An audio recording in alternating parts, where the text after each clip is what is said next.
Hello there, kia ora. This week, we got another example of how the current government seems to be going out of its way to get rid of Te Reo Maori when it was discovered that Paul, oh my god, this man is our treaty negotiations minister, Goldsmith had ordered the removal of Te Reo Maori from invites to the official Matariki celebrations. Now, Maori have felt like they're under constant attack by this current government, with legislation changes that directly impact their Te Tiriti given protections of self-determination, as well as the really public minimisation of the language. There are people who flood socials with their thinly veiled racist reckons that it's all about having these things not stuffed down our throats anymore. But there are some serious impacts that these changes have. And we know that from looking at examples from all over the world of what happens when progress towards indigenous and racial equity gets rolled back. In the United States, for example, affirmative action policies that were designed to improve access to education for Black and Latino communities got rolled back in the past. Things like California's Prop 209 in 1996, which stopped universities taking this on board as an admission tool.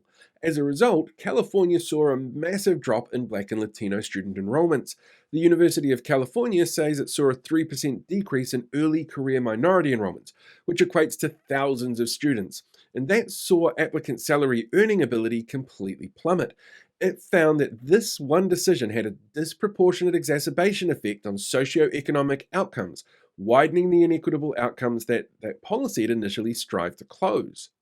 In Aussie, in 2007, there was the Northern Territory National Emergency Response, also known as the intervention, which saw the federal government taking control of Indigenous communities and changing welfare policies and reducing funding for those communities with tighter regulations on spending for those in the community receiving government assistance.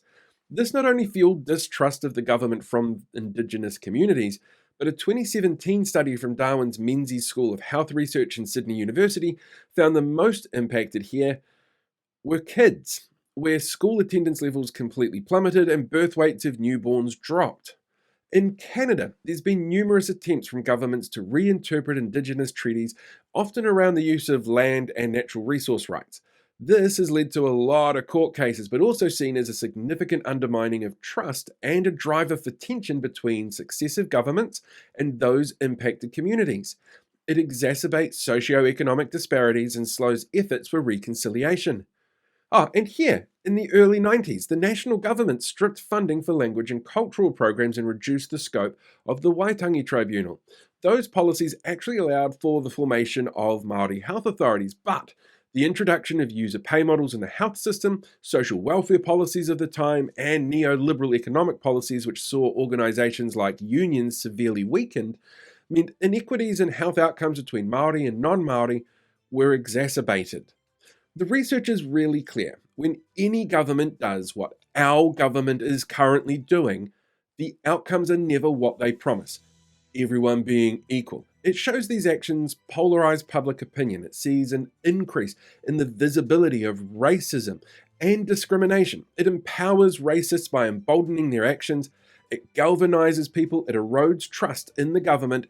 It makes us look really bad internationally, it costs the country more in legal and constitutional debates, and has a disproportionately negative effect on Indigenous communities.